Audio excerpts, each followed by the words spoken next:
அல்லாஹ் ஜல்ல சுப்ஹானஹு வ தஆலாவினுடைய பேர் அல்லாஹ்வும் பெரும் கிருபையாலும் ஈமான் இஸ்லாத்தின் மூலமாக இந்த உலகத்திலும் சரி நாளை மறுமையிலும் சரி ஒரு மனமான மன நிறைவான மன நிரப்பமான அருளான ஒரு வாழ்க்கையை அல்லாஹ் ஜல்ல சுப்ஹானஹு வ தஆலா அவனுடைய புறத்திலிருந்து பெரும் பாக்கியமாக நமக்கு வழங்கி இருக்கின்றான். ஈமானின் மூலமாக இந்த உலக வாழ்க்கையும் முஃமின்களுக்கு ஹயாத்தன் தொய்யிபா மனமான வாழ்க்கை என்பதாக அல்லாஹ் குர்ஆனிலே சுட்டி காட்டுகின்றான். மன் அமில ஸாலிஹன் மின் ذكرٍ أو أنثى وهو مؤمن فلنحيينه حياة طيبة. யார் ஈமான் கொண்ட நிலையிலே அது ஆணாக இருக்கட்டும் பெண்ணாக இருக்கட்டும் அல்லாஹ்வின் மீது உறுதியான அந்த நம்பிக்கையுடைய வாழ்க்கையை இந்த உலகத்துல யார் வாழ்கின்றார்களோ, அல்லாஹ்வின் மீது உண்டான அந்த பொருத்தத்துடைய வாழ்க்கையை இந்த உலகத்திலே யார் வாழ்கின்றார்களோ, ஹயாத்தன் தொய்யிபா இந்த உலகத்திலேயே அவர்களுக்கு மனமான வாழ்க்கையை கொடுப்போம், நாளை மறுமையிலும் மன நிறைவான வாழ்க்கை அவர்களுக்காக இருந்து கொண்டிருக்கிறது என்பதாக அல்லாஹ் தன்னுடைய திருமறையிலே சுட்டி காட்டுகின்றான். எனவே ஈமானை கொண்டு ஈருலகத்திலும் ஒரு மனமான மன நிறைவான வாழ்க்கையை அல்லாஹ் வாக்குறுதியாக நமக்கு அளித்திருக்கின்றான். கண்ணியமிக்க அல்லாஹ்வினுடைய நல்லடியார்களே, அகில உலகத்திலே வாழக்கூடிய அத்தனை மனிதர்களும் ஆண்டான் அடிமை என்ற பாகுபாடு இல்லாமல், உயர்ந்தவன் தாழ்ந்தவன் என்ற பாகுபாடு இல்லாமல், ஏழை பணக்காரன், முதலாளி தொழிலாளி, ஆட்சியாளர்கள், அடித்தட்டு மக்கள், முஸ்லிம்கள் முஸ்லிம் அல்லாதவர்கள் என்ற பாகுபாடு இல்லாமல் அகில உலக மக்கள் அனைவர்களும் இந்த உலகத்தில் விரும்பக்கூடிய ஒரு விஷயம் மன நிம்மதியான வாழ்க்கை. வாழ்க்கையில எது இருக்குதோ இல்லையோ, எதை பெற்றிருக்கிறோமோ இல்லையோ, மனுஷனுக்கு மனசுல நிம்மதி வேண்டும் என்ற விஷயத்திலே யாருக்கும் மாற்று கருத்து கிடையாது. அகில உலகத்திலே வாழக்கூடிய அத்தனை மக்களும் விரும்பக்கூடிய ஒரு வாழ்க்கை மன நிறைவான ஒரு மன நிம்மதியான வாழ்க்கை, ஒரு சுக்குனியத்தான ஒரு சூழல் இந்த உலகத்துல நமக்கு அமைய வேண்டும் என்பதுதான் எல்லோருடைய எதிர்பார்ப்பாகவும் அதை நோக்கிய பயணங்களாகவும் தான் இருந்து கொண்டிருக்கின்றது. இனிமிக்க அல்லாஹ்வினுடைய நல்லடியார்களே, உடுத்துவதற்கான ஒரு உடை, ஒழுங்கான ஒரு ஆடை இருக்கிறதோ இல்லையோ, உண்ணுவதற்கான ஒரு கவல உணவு வாழ்க்கையில கிடைக்கிறதோ இல்லையோ, எத்தனையோ மக்களுடைய வாழ்க்கையை நம்ம பார்த்திருக்கலாம். நிதர்சனமாக நம்முடைய கண்களுக்கு முன்னால் வாழக்கூடிய எத்தனையோ சமூகத்து மக்கள், நம்முடைய பகுதிகளிலே ஏழ்மையிலே வறுமையிலே வாழக்கூடிய மக்கள், போர்களினால் அகதிகளாக ஆக்கப்பட்ட மக்களுடைய நிலைகளை நம்ம கொஞ்சம் எடுத்து பார்க்கலாம். நான் சொல்லும் போது இப்படி கூடமா இன்னைக்கு இருக்காங்க, உடுத்துறதுக்கு உடை இல்லாம யாராச்சும் இருப்பாங்களா? ஒரு கவல உணவு கூட இல்லாமல் யாராச்சும் இருப்பாங்களா? நம்ம யோசிக்கலாம். ஆனால் மக்கள் இந்த உலகத்துல, இந்த நவீன உலகத்திலும் அப்படிப்பட்ட வாழ்க்கையை வாழ்ந்து கொண்டிருக்கக்கூடிய மக்கள் இருந்து கொண்டிருக்காங்க, நம்மை சுற்றி இருந்து கொண்டிருக்காங்க. எத்தனையோ சுயநல போர்களின் மூலமாக அகதிகளாக இருந்து கொண்டிருக்காங்க. எனவே உடுத்த ஒரு ஒழுங்கான உடை இருக்கிறதோ இல்லையோ, உண்ணுவதற்கான ஒரு கவல உணவு வாழ்க்கையில கிடைக்கிறதோ இல்லையோ, ஒதுங்குவதற்கான ஒரு இடம் இருக்கிறதோ இல்லையோ, மனுஷனுக்கு மனசுல நிம்மதி வேண்டாமா? இது எல்லோருடைய அங்கலாய்ப்பு. நபர்பாக்கி இல்லாமல் எல்லோருடைய ஆதங்கமும் எல்லோருடைய ஏக்கமாகவும் இருந்து கொண்டிருக்கின்றது. இது ஒரு புறம் இருக்கு, மறுபுறத்திலே எல்லாம் இருக்குதுப்பா, எங்களுக்கு எதுவுமே குறை இல்லை. வாழ்க்கையில வசதி வாய்ப்புகளுக்கு எந்த விதமான குறையும் எங்களுக்கு இல்லை. எங்களுக்கான அந்த கண்ணிய மரியாதையிலும் எந்த குறையும் கிடையாது. நாங்க எங்கெல்லாம் போகிறோமோ அங்க எல்லாம் எங்களுக்கு மிகுந்த ராஜ உபசரிப்புகள் இருந்துகிட்டு, அப்படியே மக்கள் உலகத்துல வாழ்றாங்க, பார்த்துக்கிட்டு தான் இருக்கும். எத்தனையோ அரசர்கள், எத்தனையோ நாட்டு தலைவர்கள், எத்தனையோ இயக்க தலைவர்கள், எத்தனையோ சமுதாயத்தை சார்ந்த பொறுப்பாளர்கள், தொழிலதிபர்கள், பெருங்கொண்ட வல்லுநர்கள், அவங்களுடைய வாழ்க்கையை பார்க்கலாம்.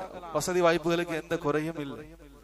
மாஷா அல்லாஹ், போகக்கூடிய இடங்கள்ல நல்ல மரியாதை, நல்ல வரவேற்பு, பட்டு கம்பளங்களை விரித்து வரவேற்கப்படுறாங்க. அவங்களுடைய காசு பணத்துக்கு கொடுக்கக்கூடிய அந்த மதிப்பை நம்ம பார்க்கிறோம். உலகத்துல எல்லாம் இருக்கு, சொத்து செல்வம் இருக்கு, நின்னா கார், உட்கார்ந்தா கார், பஞ்சு மெத்தை, கண் அசைவுக்கு கூட இசையக்கூடிய வேலையாட்கள், நூற்றுக்கணக்கான பேர், ஆயிரக்கணக்கான தொழிலாளர்கள், இப்படி எல்லாம் உலகத்துல மக்கள் வாழ்ந்துகிட்டு தான் இருக்காங்க. எல்லாம் இருக்கு. எல்லா வசதி வாய்ப்புகள் இருக்கு. 10 100 தலைமுறைக்கு உட்கார்ந்து சாப்பிடக்கூடிய அளவுக்கு 1000 மில்லியன் கோடிக்கணக்கான சொத்துக்கள் இருக்கு. எல்லாம் இருந்து என்ன பிரயோஜனம்? ஆனா மனசுல நிம்மதி இல்லையே. அப்படி சொல்லக்கூடிய மக்களும் உலகத்துல அதிகமாக இருந்துகிட்டு இருக்காங்க. எல்லா வசதி வாய்ப்புகளும் இருக்கு, எல்லா விதமான கண்ணிய மரியாதைகள் எல்லாமே இருக்கு, இருந்தும் என்ன பிரயோஜனம்? வாழ்க்கையில எது இருக்கணுமோ அசலான விஷயம், அந்த மன நிறைவை, அந்த மன நிம்மதியை, ஒரு மனமான ஒரு அமைதியான வாழ்க்கையை எங்களால இந்த உலகத்துல வாழ முடியலையே என்ற அந்த சத்தம் ஏழை குடிசைகளை தாண்டி இன்றைக்கு கோட்டைகளிலும் எதுவுமே இல்லாத ஏழை வீடுகளில் தான் இந்த குமுறல்கள் இருந்துச்சு. வாழ்க்கையில நிம்மதி இல்லை, வசதி இல்லை, வறுமையில் இருந்து கொண்டிருக்கும் என்ற அந்த புலம்பல் சத்தங்கள் எதுவுமே இல்லாத குடிசைகளில் தான் இந்த சத்தங்கள் எல்லாம் கேட்டுக்கொண்டிருந்துச்சு. இதை தாண்டி இன்றைக்கு எல்லாம் இருக்கக்கூடிய கோட்டைகளிலும் இந்த குமுறல்கள் இருந்து கொண்டிருக்கு. எல்லாம் இருக்குப்பா, ஆனா எது இருக்கணுமோ அந்த நிம்மதி, அந்த மன நிறைவான மன நிம்மதியான அந்த வாழ்க்கை எங்களுடைய வாழ்க்கையில இல்லையே என்பதாக சொல்லி இன்றைக்கு அப்படிப்பட்ட சூழலும் மிகைத்து காணப்படக்கூடிய ஒரு காலகட்டத்தில் இருந்து கொண்டிருக்கின்றோம். கனிமிக்கு அல்லாஹ்வினுடைய நல்லடியார்களே, குறிப்பாக இன்னைக்கு ஒரு உண்மை என்ன என்பதாக சொன்னா, வசதி வாய்ப்புகளுக்கு குறைவுகள் கிடையாது. இன்னைக்கு நாம வாழக்கூடிய காலகட்டத்தில் அது எதுவுமே இல்லாத ஏழை வீடு என்பதாக பார்வையில இருந்தாலும், எல்லாம் இருக்கக்கூடிய பெரும் பெரும் கோட்டைகளிலும் மாளிகைகளில் வாழக்கூடியவர்களாக இருந்தாலும் சரி, இந்த நவீன உலகத்திலே நவீன காலத்திலே எல்லா வீடுகளிலும் எல்லா விதமான வசதி வாய்ப்புகள் இருந்து கொண்டுதான் இருக்கு. வெளியிலிருந்து பாக்குறதுக்கு நமக்கு தெரியாம இருக்கலாம், ஆனா உள்ள என்னென்ன இன்னைக்கு நவீனங்கள் தேவையோ, நவீன தொழில்நுட்பங்கள், நவீன சாதனங்கள் தேவையோ, அனைத்து இல்லங்களிலும் உலகத்தின் அத்தனை விதமான நவீன தொழில்நுட்பங்களும் உள்ளங்கையில இருந்து கொண்டிருக்கு. எனவே ஏழை பணக்காரர்கள் என்ற பாகுபாடு இல்லாம மாஷா அல்லாஹ், அல்லாஹ் கபூல் செய்வானாக, இன்றைக்கு வசதி வாய்ப்புகளோடு தான் மக்கள் வாழ்ந்து கொண்டிருக்காங்க, நாம வாழ்ந்து கொண்டிருக்கோம். அதில் எந்த விதமான குறைபாடும் இல்லை. தொழில்நுட்ப வளர்ச்சி என்னென்னமோ சொல்றாங்க. ஒரு காலத்துல ஆண்ட்ராய்டு உலகம் என்பதாக சொல்லி பேசப்பட்டுச்சு, அதுக்கப்புறம் OS உலகம் என்பதாக சொல்லப்பட்டுச்சு, ஆப்பிள் உலகம் என்பதாக சொல்லப்பட்டுச்சு. இன்றைக்கு A1 AI என்பதாக தொழில்நுட்பத்தினுடைய வளர்ச்சியிலே மனித சமுதாயம் ஏதோ ஒரு அசூர வளர்ச்சி பாதையிலே இன்னைக்கு பயணித்துக் கொண்டிருக்கின்றது. சிறுவர்கள், குழந்தைகள், அந்த மழலைகளினுடைய அறிவு திறன் அனுபவ வயது உடையவர்களையே ஆட்டி படைக்கக்கூடியதாக இருக்கு. அவ்வளவு தொழில்நுட்ப வளர்ச்சி, அந்த அளவுக்கு ஒரு மிகப்பெரிய வளர்ச்சியினுடைய பாதையிலே மனித சமுதாயம் பயணித்துக் கொண்டிருக்கிறது. இதுல எந்த மாற்றமும் இல்லை. இதுல யாரும் நாம எதையும் மறுக்கவும் முடியாது. சாதாரணமான குழந்தைகளுடைய அறிவுக்கு முன்னால் அனுபவ வயதுடைய பெரியவர்களால் ஈடு கொடுக்க முடியல. அந்த அளவுக்கு ஒரு அசூர ஒரு வளர்ச்சி, அறிவினுடைய வளர்ச்சி எல்லாமே இருந்து கொண்டிருக்கு. சாதாரணமா ஒரு பேரனும் தாத்தாவும் விளையாடிட்டு இருக்காங்க, 2 பேரும் சேர்ந்து விளையாடி கொண்டு இருக்காங்க. நிறைய வீடுகள்ல இந்த வீடுகள் கூட்டு குடும்ப வாழ்க்கை, எல்லோரோடு ஒன்றாக இணைந்து வாழலாம் என்பதாக சூழல் இருக்கின்றதோ அந்த வீடுகள்ல அந்த பிள்ளைகள் இன்றைய காலகட்டத்திலும் அல்லாஹ்வுடைய பெரிய கிருபையில அந்த பெரியவர்களுடைய அரவணைப்போடு வாழ்ந்து கொண்டிருக்காங்க. அது ஒரு பெரிய பரக்கத். நபி ஸல்லல்லாஹு அலைஹி வஸல்லம் அவங்க சொன்ன ஒரு ஹதீஸ் நாம மறந்துடக்கூடாது. உங்களில் முதியவர்கள், வயோதிகர்கள் மூலமாகத்தான் நீங்கள் பரக்கத்து செய்யப்படுறீங்க என்பதாக சொன்னாங்க. எந்த வீட்டுல நிறைத்த முடிக்காரர்கள் இருக்காங்களோ, வயோதிகர்கள், அந்த தாத்தா பாட்டி இருக்காங்களோ, அவங்கள கொண்டுதான் அல்லாஹ் உங்களுக்கு உதவி செய்யறான். பலகீனமானவர்கள் மூலமாகத்தான் இந்த உம்மத்துக்கு அல்லாஹ்வுடைய உதவி இருக்குன்னு சொல்லி நபி அவங்க சொன்னாங்க. எனவே இன்றைக்கு அந்த உதவி, அந்த பரக்கத்துடைய விஷயத்துல பல குடும்பங்கள் பாரமுகமாக இருக்கு. அல்லாஹ் பாதுகாக்கும். எனவே அப்படி ஒரு பேரனும் தாத்தாவும் விளையாடி கொண்டு இருக்காங்க. எனவே விளையாடும் போது பேரன் சொன்னா, ஒரு 5 வயசு கூட இருக்கா, தாத்தா எனக்கு ஒரு சைக்கிள் வாங்கி கொடு, எனக்கு ஒரு சைக்கிள் வாங்கி கொடு. அப்ப தாத்தா சொன்னார், டேய் சைக்கிள் உயரம் கூட இல்ல, நீ சைக்கிள் உயரம் கூட இல்ல, நீ சைக்கிள் கேக்குறியா? நீ சைக்கிள் ஓட்ட போறியா? இது யதார்த்தமான கேள்வி. சின்ன பிள்ளையா இருக்க கீழே கீழே உழுதுருவே ஓட்டும் போது அப்படின்றதுனால அந்த தாத்தாவும் விளையாட்டாக சொன்னார். அந்த மழலை மொழியில சொன்ன அந்த வார்த்தை அனுபவ வயதையே ஆடி போக வச்சுச்சு.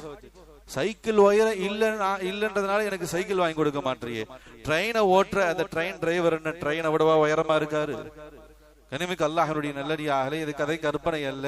எந்தெந்த வீடுகளில் எல்லாம் 5-6 வயது உள்ள மழலை ஆண் பிள்ளையோ பெண் பிள்ளைகளோ இருக்காங்களோ அந்த வீடுகள்ல எப்படிப்பட்ட ஆச்சரியமான அறிவுபூர்வமான அனுபவ வயதுடைய வயோதிகரினுடைய அறிவையே முடக்கக்கூடிய கேள்விகள் வந்து கொண்டிருக்கு. சைக்கிள் உயரம் இல்லைன்றதுக்காக எனக்கு நீ சைக்கிள் வாங்கி கொடுக்க மாட்டேனா? ட்ரெயினை ஓட்டக்கூடிய ரயிலை ஓட்டக்கூடிய அந்த டிரைவர் என்ன ட்ரெயினை விட உயரமா இருக்காரு, அவர் அதை விட சின்னதா தான் இருக்காரு, அவர் ட்ரெயினை ஓட்டிட்டு போலையா, எனக்கு சைக்கிள் வாங்கி கொடு. எனவே அல்லாஹ்வுடைய நல்லடியாக அந்த அளவுக்கு ஒரு தொழில்நுட்ப வளர்ச்சி மட்டுமல்ல, அறிவுத்திறனுடைய வளர்ச்சியினுடைய காலத்திலே இது ஒரு பக்கத்திலே பார்க்கும் பொழுது ரசனையாக இருந்தாலும் ஆபத்து. ஏன்னா வயசுக்கு மீறிய முதிர்ச்சி, வயதுக்கு மீறிய முதிர்ச்சியான சிந்தனை சொல்றதுக்கு சாதாரணமாக இருக்கலாம். இதைவிட விலக்கி சொல்வதற்கு இந்த இடம் தகுந்த இடம் கிடையாது. வயசுக்கு மீறிய முதிர்ச்சிய சிந்தனை இன்னைக்கு எல்லாம் பாதுகாக்கணும். அந்த பிள்ளைகளுக்கு ஏற்பட்டுச்சு என்பதாக சொன்ன ஒரு ஆண் பிள்ளைக்கோ பெண் பிள்ளைகளுக்கோ தங்களுடைய வயது 6 வயசு 7 வயசுல இருக்கக்கூடிய தருணத்துல ஒரு 15-20 வயசுல ஏற்படக்கூடிய அந்த சிந்தனைகள் அந்த முதிர்ச்சி வெளிப்பட்டுச்சுன்னு சொன்னா என்ன ஆகும்? அல்லாஹ் பாதுகாக்கணும். அந்த ஃபித்னா இன்னைக்கு இருந்து கொண்டுதான் இருக்கு, நம்ம மறுக்க முடியாது. அறிவா பேசுறாங்க, அறிவா சிந்திக்கிறாங்க, ரசிப்பது ஒரு புறம் இருந்தாலும் அதனுடைய ஆபத்து பயங்கரம் அதை விட அதிகமா இருக்கு. எனவே ஒரு நவீன உலகத்துல தொழில்நுட்பத்தினுடைய வளர்ச்சியில குழந்தைகள் மழலைகள் கூட அறிவாக சிந்திக்கக்கூடிய இந்த காலகட்டத்துல இருந்தாலும் ஆனா வாழ்க்கையில மன நிறைவு இருக்கா? நிம்மதியா நம்ம வாழ்ந்துகிட்டு இருக்கோமா? வீட்டுக்குள்ள போனா அந்த மன அமைதி இருந்து கொண்டு இருக்கா என்பதாக சொன்ன நிச்சயமாக 100% இல்லை என்பதாக தான் சொல்லலாம். அல்லாஹ் பாதுகாக்கணும். கனிமிக்கு அல்லாஹ்வினுடைய நல்லடியாகலே ஒரு காலம் இருந்துச்சு, பொற்காலம் என்பதாக சொன்னோம், வசந்த கால சூழ்நிலைகள் என்பதாக சொன்னோம். அன்றைய பரக்கத், அன்றைய ஆரோக்கியம், அல்லாஹ்வுடைய பெரிய கிருபையில அன்னைக்கு குடும்பத்தை ஒருத்தர் சம்பாதிப்பார், அத்தான் ஒருத்தர் இருப்பார், தந்தைன்னு ஒருத்தர் இருப்பார், அவர் சம்பாதிப்பார். ஆனா சுத்தி பெரும் கொண்ட குடும்பம் 20 பேர் 30 பேர், அக்கா தங்கச்சி பிள்ளைகள் தாத்தா பாட்டி என்பதாக ஒரு பெரும் கொண்ட ஒரு பெரும் கூட்டம், ஒரு ஊரே ஒரு வீட்டுக்குள்ள வாழ்ந்த காலம். ஒருவருடைய சம்பாதியத்துல 30 பேர் உட்கார்ந்து சாப்பிட்ட காலம் மாறி வீட்டுல 10 பேர் சொன்னா 10 பேர் சம்பாதிக்கிறாங்க. ஆனா நிரப்பமாக இருக்கும், சம்பாதிக்கிற சம்பாத்தியம் எங்களுக்கு போதுமாக இருக்கு, அல்ஹம்துலில்லாஹ் நிம்மதியாக இருக்கும் அப்படின்ற வார்த்தை எந்த வீட்டுல யாரும் வருதான்னு சொன்னா நிச்சயமாக அல்லாஹ் பாதுகாக்கும். அந்த வரக்கத்தை இன்னைக்கு இழந்திருக்கு. வளர்ச்சியெல்லாம் இருக்கு, அறிவு சிந்தனையெல்லாம் இருக்கு, ரொம்ப டெக்னாலஜி, ஐரோப்பிய நாடுகள் மேற்குலக நாடினுடைய அந்த வளர்ச்சிகள் எல்லாம் இங்கும் வேகமாக வளர்ந்து கொண்டிருக்க, எந்த மாற்றமும் இல்லை. ஆனால் நிம்மதி இருக்கா வாழ்க்கையில்? நிம்மதி இல்லாம எல்லாம் இருந்து என்ன பிரயோஜனம்? கனிமிக்கு அல்லாஹ்வினுடைய நல்லடியாகலே அன்றைய நிம்மதி, அன்றைய அமைதி, அந்த ஆரோக்கியம், அந்த பரக்கத் அல்லாஹ் பாதுகாக்கிறேன் இன்னைக்கு இல்லவே இல்லை. சாதாரணமா ஏதாச்சும் வண்டியில போகும்போது, சைக்கிள்ல போகும்போதோ வாகனங்கள போகும்போதோ தடிக்கு கீழே விழுந்துட்டா அடிபடும். அல்லாஹ் எவ்வளவு பரக்கத்தான காலத்துல வாழ வச்சான் பாருங்க. வெறும் காலனா, அன்னைக்கு சொல்லுவாங்க, எங்களுடைய அத்தா சொல்லுவாங்க, தந்தை சொல்லுவாங்க, நாங்கெல்லாம் காலனா வச்சு கடைக்கு போய் ஒரு வாரத்துக்கு தேவையான ஜாமான வாங்கிட்டு வந்துடும்டான்னு சொல்லுவாரு எங்க அத்தா. காலனா அதெல்லாம் நம்ம பார்த்ததே இல்லை. 40+ யாரெல்லாம் இருக்காங்களோ அவங்களுக்கு எல்லாம் தெரியும். காலனா, அரணா, ஒரையனா, ரெண்டனா, 5 பைசா பார்த்திருக்கேன். நம்ம 19 ஸ்கிட் 1988 பிறந்ததுனால 5 பைசா 10 பைசா 25 பைசா 50 பைசா இதுதான். இன்னைக்கு அதெல்லாம் போயிடுச்சு, ₹1 இருக்கு. எனவே இந்த காலனா அரையனா காலம், ஒரு காலனாவில ஒரு வாரத்தினுடைய வீட்டுக்கு தேவையான ஜாமான்களை வாங்கிட்டு வந்துடும் அப்படின்னு சொல்லி எங்களுடைய தந்தை சொல்லுவாங்க. எனவே தடுக்கி விழுந்துட்டா அந்த காலத்துல வீடுகள்ல பழைய கிழவிகள் இருப்பாங்க, பாட்டிகள் இருப்பாங்க. காலனாய்க்கு போய் கடையில போய் விளக்கெண்ணெய் வாங்கிட்டு வாடா அப்படின்னு சொல்லி அந்த விளக்கெண்ணைய வாங்கி அந்த காலை புடிச்சு அந்த நேக்கா அதை நீவி விடுவாங்க, சரியா போயிடும். ஒரு வாரத்துல அவர் எழுந்து நடக்க ஆரம்பிச்சிருவார்.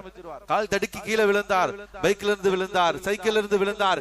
காலன்னா விளக்கெண்ணைய வச்சு கிளவி பண்ண அந்த வைத்தியம் இன்னைக்கு லட்சமா கொண்டு போய் ஆர்த்தோ ஹாஸ்பிட்டல்ல கொட்டினாலும் அந்த பழைய சுகம், அந்த பழைய பரக்கத், அந்த ஆஃபியத், அந்த நிம்மதி, அந்த விரைவான சுகவீனம் அல்லாஹ் அக்பர், அல்லாஹ் பாதுகாக்கணும் இன்னைக்கு இல்லை. நிமிக்கு அல்லாஹ்வுடைய நல்லடியா அந்த அளவுக்கு வாழ்க்கையில இன்றைக்கு மன நிறைவை இந்த சமுதாயம் இழந்திருக்கு. ஒட்டுமொத்தமான மனித சமுதாயமும் இந்த விஷயத்துல மிக பலகீனமான ஒரு சூழ்நிலையில தான் நாம் இருந்து கொண்டிருக்கின்றோம். நம்ம நினைச்சுக்கிட்டு இருக்கோம், காசு பணம் இருந்துச்சு, வசதி வாய்ப்புகள் இருந்துச்சு, பதவி பட்டம் இருந்துச்சு, கூட 100 பேர் எப்பயுமே சுத்திக்கிட்டு இருக்காங்க. அவரு நல்லா வாழ்றாப்பா, அவன் கொடுத்து வச்ச வாழ்க்கை. எனக்கு பாக்குறமா இல்லையா, பெரும் கொண்ட முதலாளிகள், பெரும் பெரும் மிராஸ்தார்கள், இவங்க எல்லாம் பார்த்துட்டு வாழ்ந்த இவனை போல வாழணும். என்ன வாழ்க்கை, போற இடங்கள்ல என்ன மரியாதை. நமக்கெல்லாம் தெரியும், சமீபத்துல இந்த உலகத்தை விட்டு மறைந்த நம்முடைய இந்திய நாட்டினுடைய மிகப்பெரிய பொருளாதாரத்தின் தூணாக இருந்த ஒரு நல்ல மனிதர் ரத்தன் டாடா பல நல்ல காரியங்களை செஞ்சிருக்கார். பல மதரசாக்களுக்கு கோடிக்கணக்கான சொத்துக்கள் எழுதி வச்சிருக்கார், மதரசாக்களுடைய செயல்பாட்டுக்காக. முஸ்லிம் அல்லாத மனிதராக இருந்தாலும் ஒரு நல்ல சிந்தனையுடையவராக இருந்தார் ரத்தன் டாடா. அவரை பத்தி நாம அறிமுகப்படுத்தணும்ன்ற அவசியம் இல்லை, எல்லாத்துக்குமே தெரியும். அந்த ரத்தன் டாட்டாவும் இப்போது இருந்து கொண்டிருக்கக்கூடிய சஜ்ஜாத் நுஅமானி ஹஸரத் பெருந்தகை தாருல் உலூம் நதுவத்துல் உலமா லக்னோல இருக்கக்கூடிய நதுவத்துல் உலமா அரபிக் கல்லூரியில ஓதுனவங்க, மிகப்பெரிய பழம்பெரும் ஆலிம், இந்தியாவினுடைய மிகப்பெரிய முஃப்திகள்ல ஒரு முஃப்தி, ஆல் இந்தியா பர்சனல் லா போர்டு, முஸ்லிம்களுடைய தனியார் உரிமை சட்ட வாரியத்தினுடைய மிகப்பெரிய பொறுப்புல இருக்கக்கூடியவங்க சஜ்ஜாத் நுஅமானி ஹஸரத் என்பதாக சொல்லக்கூடியவங்க. இருவருமே ஒரு சந்தர்ப்பத்துல ஒன்றாக விமானத்துல போகக்கூடிய ஒரு சூழல். ரத்தன் டாடா இங்க சஜ்ஜாத் நுஅமானி, இந்தியாவினுடைய மிகப்பெரிய முஸ்லிம் சமூகத்தினுடைய ஒரு பெரிய தலைவர், அங்கு ரத்தன் டாடா ஒரு பெரிய செல்வந்தர். இருவருமே ஒரே பயணத்துல இருக்காங்க. சஜ்ஜாத் நுஅமானி ஹஸரத் அவங்க சொன்ன விஷயம் ரத்தன் டாட்டாவோடு நெருக்கமாக அமர்ந்திருந்த தருணத்துல பல விஷயங்களை மனம் விட்டு பேசும். அவரும் சொன்னார், நாமளும் சொன்னோம். எல்லாம் பேசிய சந்தர்ப்பத்துல நான் ரத்தன் டாட்டா இடத்துல ஒரு விஷயத்தை கேட்டேன். எவ்வளவு வசதி வாய்ப்புகள் இருக்கு, 1000 2000 கோடிகளுக்கு சொந்தக்காரர் நீங்க, பல ஆயிரக்கணக்கான ஊழியர்கள் இருக்காங்க, உங்களுடைய ஷேர் உலகம் முழுவதும் இருந்து கொண்டிருக்கு, உலகத்துல எந்த நாட்டுக்கு போனாலும் உங்களுக்கு ராஜ மரியாதை இருந்துகிட்டு இருக்கு. இதை நீங்க எப்படி உணர்றீங்க? நம்ம நினைச்சுக்கிட்டு இருக்கோமா இல்லையா, வாழ்ந்தா இப்படிப்பட்ட பணக்காரர்களை போல வாழணும்னு சொல்லி. உண்மையான விஷயம், ஹக்கான விஷயம் சஜ்ஜாத் நுஅமானி ஹஸரத் அவங்க சொன்னாங்க. அப்போ ரத்தன் டாடா இடத்துல கேட்டபோது சொன்னாங்க, எல்லாம் இருக்குதுதான் பாய், வாழ்க்கையில வசதி வாய்ப்புகளுக்கு எல்லாம் எந்த குறைச்சலும் இல்லை. உலக நாடுகளுக்கு எங்க போனாலும் ராஜ மரியாதை, தனி பிளைட்லயே போலாம். என் பேர்ல தனி பிளைட் ஓடுது, எத்தனையோ ஓடுது. ஊர்ல நாடுகள்ல ஓடக்கூடிய பல வாகனங்கள், அது சிறுரக வாகனம் கனரக வாகனம் எல்லாமே எங்க கம்பெனி தான். ஆரம்பத்துல டாட்டாவை அடிச்சுக்கிறதுக்கு ஆள் இல்லைன்னு சொல்லுவாங்க, அவ்வளவு உயர்வான ஆள் தானா. ஆனா நான் அழுத்தத்தில் இருப்பதை போல உலகத்துல வேற யாரும் இருக்க மாட்டாங்க. என்னுடைய உள்ளத்துல இருக்கக்கூடிய அந்த கவலை எரிமலையை போல அப்படியே துடிச்சுக்கிட்டு இருக்கு, எப்ப வெடிக்கனே தெரியாது. அவ்வளவு கவலையில, அவ்வளவு அழுத்தத்துல, அவ்வளவு மன கஷ்டத்துல, நான் ரொம்ப சங்கடத்துல இருந்துகிட்டு இருக்கேன். எல்லாம் இருந்து என்ன பிரயோஜனம்? ஒரு நிம்மதி இல்ல, நிம்மதியா சாப்பிட முடியாது, நிம்மதியான தூக்கம் பல நாட்கள் ஆச்சு, வீடுகள்ல நிம்மதி இல்ல. சுப்ஹானல்லாஹ், அல்லாஹ் பாதுகாக்கணும். கனிமிக்க அல்லாஹ்வுடைய நல்லடியாகலே அல்லாஹ் நிம்மதி எங்க வச்சிருக்கான்? காசுபணம் இருந்துச்சுன்னு சொன்னா ரத்தன் டாட்டா இப்படி சொல்லி இருக்கணும், நான் நல்லா இருக்கேன், எனக்கு என்னங்க குறை, வசதி வாய்ப்புகள் இருக்கு, ரொம்ப சந்தோஷமா இருக்கு, ரொம்ப நிம்மதியா இருக்கேன். இன்னைக்கு நாம நினைக்கிறோம் கொஞ்சம் காசு சேர்ந்துருச்சு, கொஞ்சம் ஒரு சொந்த வீடு வாங்கிட்டோம், கொஞ்சம் ஒரு வாழ்க்கையில முன்னேறிட்டோம், நாம நல்லா ஆயிடலாம், நம்ம வாழ்க்கை நல்லா ஆயிடும், நம்ம உயர்வான இடத்துக்கு போயிடலாம் அப்படின்னு நினைக்கிறோம். கனிமிக்க அல்லாஹ்வுடைய நல்லடியாகலே வசதி வாய்ப்புகள் கூடினாலோ காசு பணங்கள் கூடினாலோ ஒரு காலம் வாழ்க்கையில நிம்மதியான சூழ்நிலையில பார்க்கவே முடியாது. நிம்மதியான வாழ்க்கைக்கு என்ன வழி? குர்ஆன் வழிகாட்டி இருக்கின்றது. இன்னைக்கு எத்தனையோ குடும்பங்கள் எதுவுமே இல்லாத ஏழை குடும்ப இல்லங்களாக இருக்கட்டும், எல்லாமே இருந்து கொண்டு இருக்கக்கூடிய வசதி படைத்த அந்த இல்லங்களாக இருக்கட்டும், இந்த எல்லா இல்லங்களிலும் நிம்மதியற்ற ஒரு சூழ்நிலை இருந்து கொண்டு இருக்கின்றது. அது குறிப்பாக சமீப காலங்கள்ல மனம் முறிவுகள், தலாக் ஹுலா அதிகமாக இருந்து கொண்டிருக்கின்றது. இறை சிம்மாசனத்தையே நடுங்க வைக்கக்கூடிய அந்த வார்த்தைகள் இன்னைக்கு எதுவுமே இல்லாத ஏழை வீட்டிலும் சரி, எல்லாம் இருக்கக்கூடிய வசதி படைத்த அந்த வீடுகளிலும் சரி, இறை சிம்மாசனத்தையே நடுங்க வைக்கக்கூடிய, ஏன்னா தலாக்குடைய அந்த வார்த்தை ஹதீஸ்ல வருகின்றது. நபி ஸல்லல்லாஹு அலைஹி வஸல்லம் சொல்லி இருக்காங்க, அல்லாஹ்வுடைய அந்த அர்ஷையை நடுங்க வைத்து விடும் அந்த வார்த்தை, இறை சிம்மாசனத்தையே நடுங்க வைக்கக்கூடிய உலுக்கக்கூடிய ஒரு வார்த்தை தான் தலாக் குலா என்பது. கனிமிக்க அல்லாஹ்வுடைய நல்லடியாகல என்ன ஒரு மீடியா பர்சனா இருக்கா, ஒரு சோசியல் மீடியாவில உலக அளவுல அறிமுகமானவராக இருக்காரு சொன்னா, அவங்க வீட்டுல இது போன்ற டைவர்ஸ் நடந்துச்சு, விவாகரத்து நடந்துச்சு, தலாக் நடந்துச்சு என்பதாக சொன்னா அது உலக செய்தியாக மாறும். எதுவுமே இல்லாத ஒரு சாதாரணமான ஒரு ஏழை முஸ்லிம் குடும்பத்தினுள்ள அவருடைய வீட்டுல இந்த மன முறிவுகள், இந்த விவாகரத்துகள் நடந்துச்சு என்பதாக சொன்னா அது ஒரு உள்ளூர் செய்தி, அந்த மஹல்லாவை மட்டும் சுத்தக்கூடிய செய்தியா இருக்கும். ஆனா அது ஒரு உள்ளூர் செய்தியாக இருக்கட்டும், அந்த டைவர்ஸாக, அந்த விவாகரத்து, அந்த தலாக் ஒரு உள்ளூர் ஒரு மஹல்லா செய்தியாக இருக்கட்டும், அல்லது உலக செய்தியாக பப்ளிஷ் ஆக்கப்படட்டும், அல்லாஹ் பாதுகாக்கணும். இஸ்தஹ்ஸு அர்ஷுர் ரஹ்மான், அல்லாஹ்வுடைய அர்ஷை நடுங்க வைக்கக்கூடிய செயல் விவாகரத்து நடப்பது. கனிமிக்கு அல்லாஹ்வுடைய நல்லடியாக காரணம் என்ன என்பதாக சொன்னா, வாழ்க்கையில புரிந்துணர்வு இல்லை. கணவன் யார் மனைவி யார் அவங்க ரெண்டு பேர்த்துக்கு மத்தியில அந்த புரிந்துணர்வு இல்லை. விட்டு கொடுத்து வாழக்கூடிய அந்த மனப்பான்மை இல்லாமல் போயிடுச்சு சமீப காலங்கள்ல. எல்லாவற்றையும் விட மேலாக பொருந்தி வாழக்கூடிய தன்மை அல்லாஹ் எங்களுக்கு என்ன நாடி இருக்கானோ, எதை கொடுத்திருக்கானோ, எந்த வாழ்க்கை அல்லாஹ் எங்களுக்கு கொடுத்திருக்கானோ அந்த வாழ்க்கையை பொருந்தி வாழக்கூடிய அந்த மனப்பான்மை இல்லை. எவ்வளவுதான் இருந்தாலும் இல்ல இல்ல இல்ல இல்ல அப்படின்ற அந்த இல்லை என்ற அந்த புலம்பல் வாழ்க்கைகளை சீரழித்து விடுகின்றது. எனவே இன்றைக்கு குடும்பங்கள்ல, இல்லங்கள்ல, குறிப்பாக தம்பதிகளுக்கு மத்தியிலே ஏற்படக்கூடிய இந்த விவாகரத்துக்கள், இந்த மனமுறிவுகளுக்கான மிக மைய காரணம் என்பதாக நம்முடைய உலமாக்கள் ஆய்வு செய்து சொல்லக்கூடிய விஷயம் இதுதான். புரிந்துணர்வு கிடையாது, விட்டு கொடுத்து வாழ்றது கிடையாது. மாறாக அல்லாஹ் கொடுத்த வாழ்க்கையை பொருந்தி வாழக்கூடிய இந்த மனப்பான்மை இல்லாததின் காரணமாகத்தான் இன்றைக்கு பல இல்லங்கள் அல்லாஹ்வினுடைய அந்த சிம்மாசனத்தையே நடுங்க வைக்கக்கூடிய அந்த நிகழ்வுகள் நடக்கக்கூடிய இல்லங்களாக மாறிக்கொண்டிருக்கின்றது. அல்லாஹ் பாதுகாப்பானாக.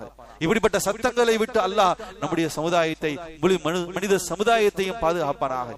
எந்த தம்பதிகளுடைய வாழ்க்கையில் எல்லாம் இது போன்ற ஒரு சூழல் முகம் காட்டுகின்றதோ அந்த தம்பதிகளுக்கு மத்தியிலே அல்லாஹ் பொறுப்பாளியாக இருந்து அவர்கள் இருவருடைய மனதையும் நிரப்பமாக்கி இணைந்து வாழக்கூடிய ஒரு சூழலை அல்லாஹ் ஏற்படுத்தி அருள் புரிவானாக.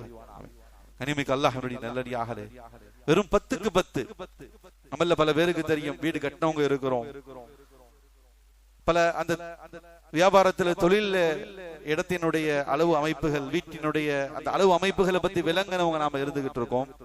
10க்கு 10 அப்படின்னு சொன்ன முன்னாடி இருக்கக்கூடிய கடையுடைய அளவு 10 ஸ்கொயர் ஃபீட் நீளம், 10 ஸ்கொயர் ஃபீட் அகலம், 10 ஸ்கொயர் ஃபீட் சுற்றளவு எவ்வளவு சின்னதாக இருக்கும். அகிலத்தினுடைய அருள் கொடை அண்ணலும் பெருமானார் ஸல்லல்லாஹு அலைஹி வஸல்லம், அன்னை ஆயிஷா நாயகி ரலியல்லாஹு தஆலா, இவங்க ரெண்டு பேரும் வாழ்ந்த வீடு அவ்வளவுதான். இன்னைக்கு மதீனாவுக்கு போங்க, நபி ஸல்லல்லாஹு அலைஹி வஸல்லம் அவங்க அடக்கம் செய்யப்பட்டிருக்கக்கூடிய அந்த இடம் அன்னை ஆயிஷா ரலியல்லாஹு தஆலா அவங்களுடைய வீடு.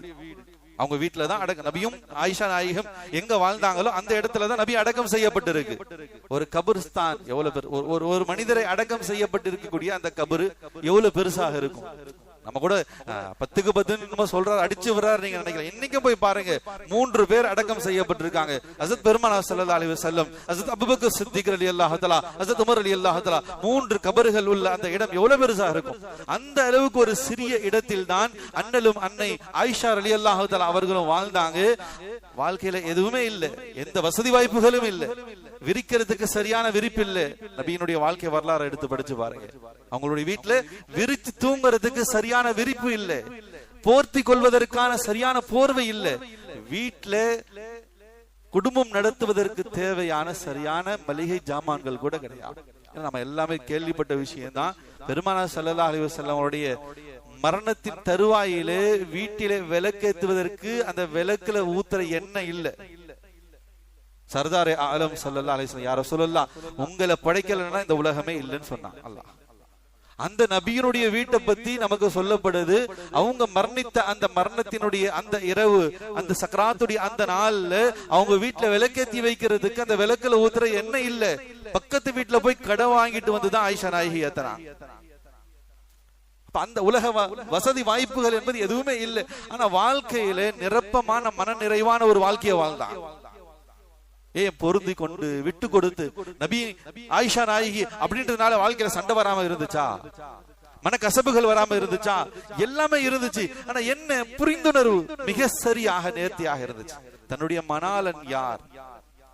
இன்னைக்கு பல பெண்கள் செய்யக்கூடிய தப்பு அதுதான், பல ஆண்கள் செய்யக்கூடிய தவறும் அதுதான்.